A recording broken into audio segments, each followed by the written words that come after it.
Omar is the CEO and founder of Esanjo, which is a global real estate asset management business on the Ethereum blockchain. He runs the company from both a strategic and operational perspective and immerses himself across all aspects of the business. Omar previously founded, grew, and exited Jado Paydo, one of the Middle East's pioneering e-commerce marketplaces. Jado Paydo was, as you may know, acquired by Noon.com, a billion-dollar startup founded by Mohammed Alabar, the chairman of EMAR. Omar will be speaking about blockchain and how this technology will affect the real estate sector. So, ladies and gentlemen, please welcome on stage Mr. Omar Kassim. I'm here to talk about blockchain and real estate. It's a complicated topic. I've been told I've only got 10 minutes, so bear with me. So this was me last week. This is me this week, all trained up, ready to explain all of this stuff to you. No, I'm just joking. So let's get a few show of hands. So who here has heard about blockchain before this morning? Okay, that's encouraging, cool. Who here has a deep technical understanding of blockchain? Great, so you guys can snooze for the next 5 minutes or go get a coffee. Who here has participated in an ICO or is holding a lot of cryptocurrency today? Awesome, I see you guys. I'm gonna see you guys outside right away. Yeah, great. Cool, so let's move on. So I'm basically gonna talk about the blockchain tech stack first. So I think it's important that we get a good overview of the 3 or 4 components that go into the stack itself. So you've essentially got the blockchain itself, you've got the protocol, you've got tokens, and then you've got applications on top of that. I'm going to spend 5 minutes talking through it. So what essentially is a blockchain?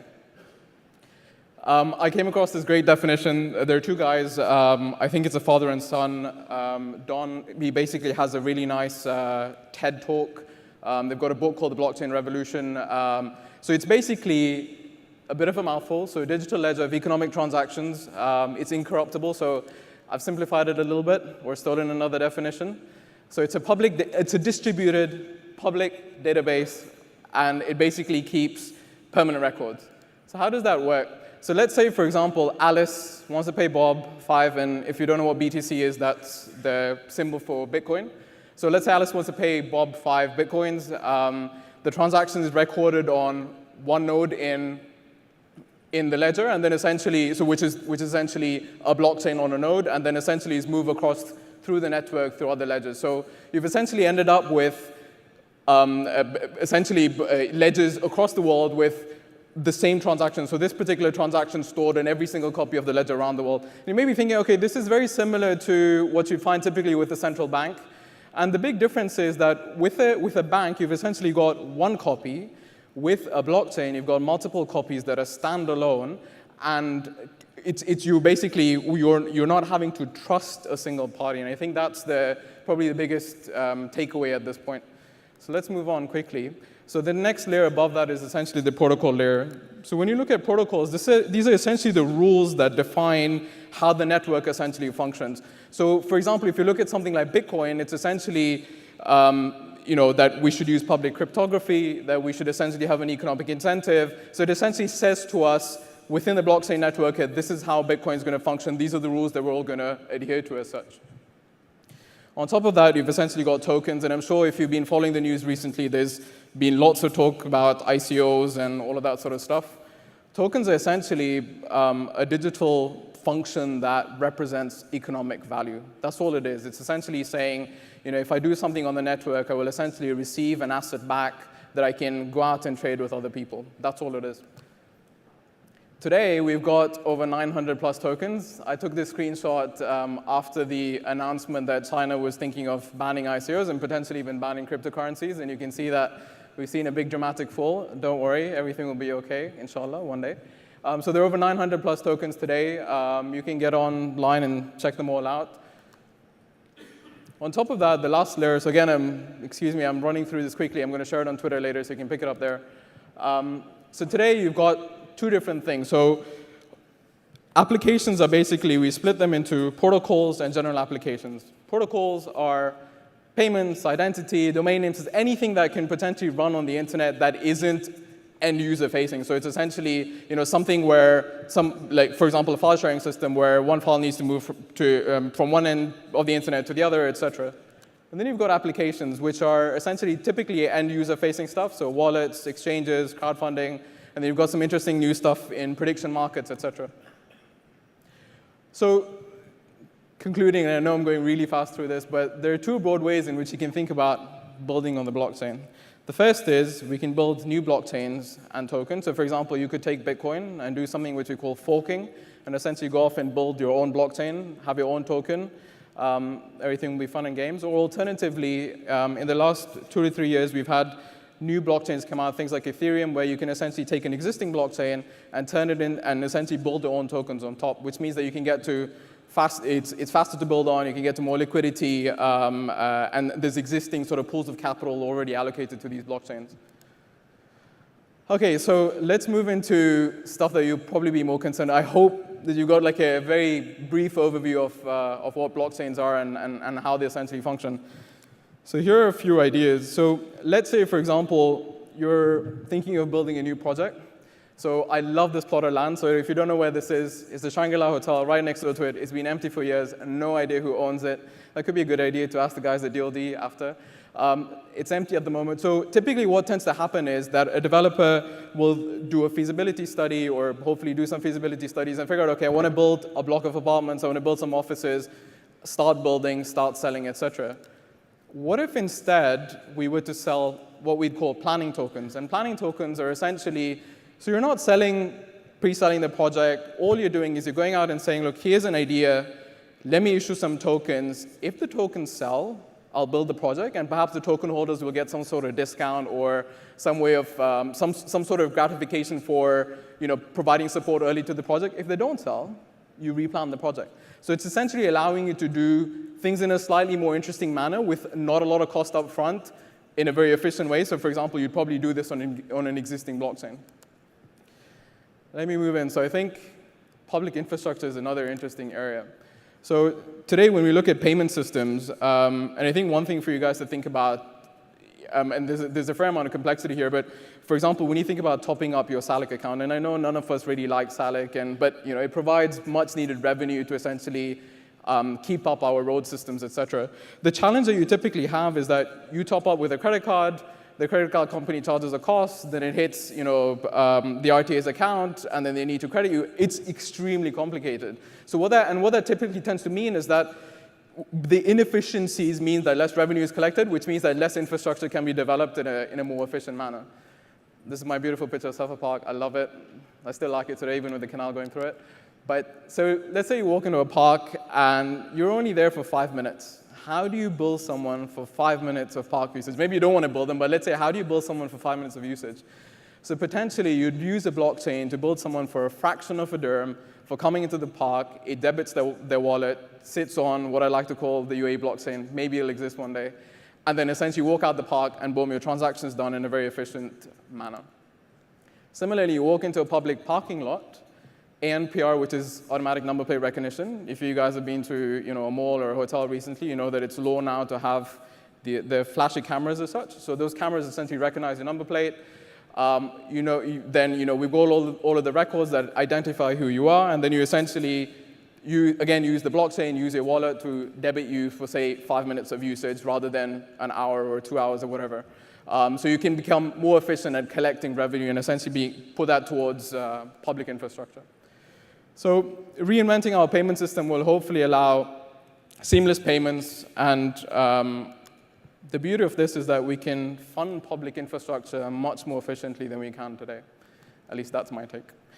So for me, this is the really interesting one. So fractional real estate investment, right? So here's a beautiful apartment. This is the WTCR. It's a building that's close to my heart. I've been an owner for a number of years.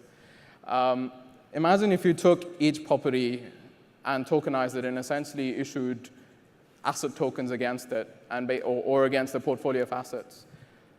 You could immediately go out and trade those tokens with anyone else globally. So that apartment in the WTCR, okay, leaving regulation and law aside today, you could essentially issue, say, 1 million tokens against it, go out and sell those tokens to anyone that wants them. Anytime a dividend needs to be paid, you'd essentially buy some crypto, pay those dividends out, and those tokens could be tradable without having a central venue, without having a central party that you need to trust. And I think another way of thinking about it, so we've only got a single REIT in the region, but it's essentially thinking about how you'd unbundle a REIT in the future. So this is my customary plug. This is something that we're working on at Esanjo. It's probably the main crux of what we're trying to do today. Another thing for you guys to think about is, so let's say a buyer swings by an open house. I don't know if you do open houses here, not bought a property in a while, sorry. Taps a button on their device. One button click could allow them to buy, execute, sign, organize escrow. It's it's scary, but a lot of this stuff could happen very, very quickly, and a lot of the underlying transaction elements are going to happen on the blockchain in the future. Title registry is an obvious one that everyone's been talking about for the last 3 or 4 years. Ignore all of the gobbledygook in here, but essentially, the blockchain has all of the right principles that allow. So typically today, over here, at least in the UAE, we go to the government to essentially look at a register of records to see, okay, who actually owns this title. The alternative system is to look up a chain of titles in some economies. In the future, the blockchain will essentially allow you to maintain a full history of every single transaction. So, no sort of offense to the last presentation, but in the next 10 to 15 years, we'll probably do away with all of that because there will be efficiency, hopefully, in the title registry system. I'm going to give you a quick overview of some of the startups that are out there today, and believe it or not, there's been a lot of work that's already been taking place. So there's stuff like Rex and Atlant and Real and BitProperty, and I'm just going to touch on 3 or 4 so that you just get a quick flavor of the sort of stuff that's happening. So Property essentially is trying to tackle the problem of, and I know this isn't a great screenshot, but it's the best that they had. So they're basically trying to tackle the problem of global real estate transactions. And they're trying to build a global registry where they're mirroring country records, and then eventually they want to replace country records with their own registry as such. And again, it's coming towards looking at, what's the purchase process for, let's say you've got a buyer in Ireland, they want to purchase a property in the UAE, what are the inefficiencies in that process, and how do you get all the way to title in an efficient manner as possible? So that's what they're working on. Rex is essentially, so if you think about things like a Property Finder or Divisil or Rightmove in the UK or Zoopla, et cetera. So Rex is essentially trying to build a decentralized version of that. So they're essentially saying, okay, you don't need to rely on a central party. You can essentially, rather than the platform charging you for listings, Rex is potentially looking to pay you to list stuff with them. And again, it's through using token incentives and providing, so you provide information, they provide you with some economic incentive to do so. BitProperty is actually something very similar to what we've been thinking about for a while, and I discovered it a few days ago, and they're essentially doing asset tokens, allowing you to tokenize any property out there, put it on their platform. Again, a very early project, but put it on their platform and allow you to trade those properties, earn revenue from dividends, et cetera, on those properties and so on. So again, worth checking out. Believe it or not, there's already an international blockchain real estate association. I don't know how long it's been around, I think probably a year, maybe 18 months, but it's there, and it's just to say that they've got an annual conference coming up, and just to say that there's already momentum taking place with the blockchain and real estate elsewhere. So, and Mario asked me this earlier, so what does all of this mean for everyone in this room and for the industry as such? So my posit is that if all real estate assets are eventually digitized on a blockchain, right? So these are all of or some of the participants today. So you've got owners, investors, tenants, agents, service providers, conveyancers, et cetera, et cetera. In my view, anything that can be programmed eventually will, leaving us with owners and tenants only. So if you're a programmable function, you'll eventually become a niche. So imagine what happened to travel. So sure, there are travel agents today, but are any of them big? Are any of them global? You've got these big OTAs online who will sell you anything and everything, and the travel agents have become a niche. So let me give you a quick example, and this is not directly related to real estate, but it is related. So software is starting to eat the legal world, right? So today you've got lawyers, and tomorrow you're going to have stuff like legalese.com. They're worth checking out. So Legalese is an open source project. it allows you to draft legal documents the same way that programmers develop software. They've got a language that they're building today that allow you to draft contracts. And if you think about it, it's just words on a page at the end of the day. So their hypothesis is very simple, that if you've got Intuit for accounting, Adobe for art and design, Autodesk for engineering, right? And if legal is just another way, just putting words on the page, why would you pay $500 an hour for a human being to copy and paste words on a page? It's a great question, right? And so they're basically saying that they're building a new industry that's going to be called computational legal. This stuff is already out there and it's happening. So my message is really simple. Blockchain, no blockchain, whatever you want to call it, this industry and all other industries like it will be disrupted. And so for me, my view is that if you're in a space where you're going to be disrupted, think about how you're going to be disrupted and do the disrupting yourself instead. So one last passing thought. The blockchain has the potential to take, so the internet today is all about information. The blockchain has the potential to take the internet that we know it today and to essentially apply it across the real world and to essentially turn the internet into the world's largest decentralized stock exchange. So think about what that means for players like NASDAQ and Dow Jones and all of the guys in the equities and sort of fixed income space, et cetera. For me, I'd go one step further and say that not only is it going to take the stock exchange and eliminate it eventually, but we're going to turn the internet into the world's largest asset exchange. I actually think that a lot of property, a lot of real assets will be digitized eventually, and that's the way you'll basically go out and access them. New venues will build up, old venues will break down. I'm at Omar Kassim on Twitter. If you'd like to reach me, this presentation will eventually go up on there if you'd like to take another look. Thank you very much. Really appreciate it. Thank you for hearing me out.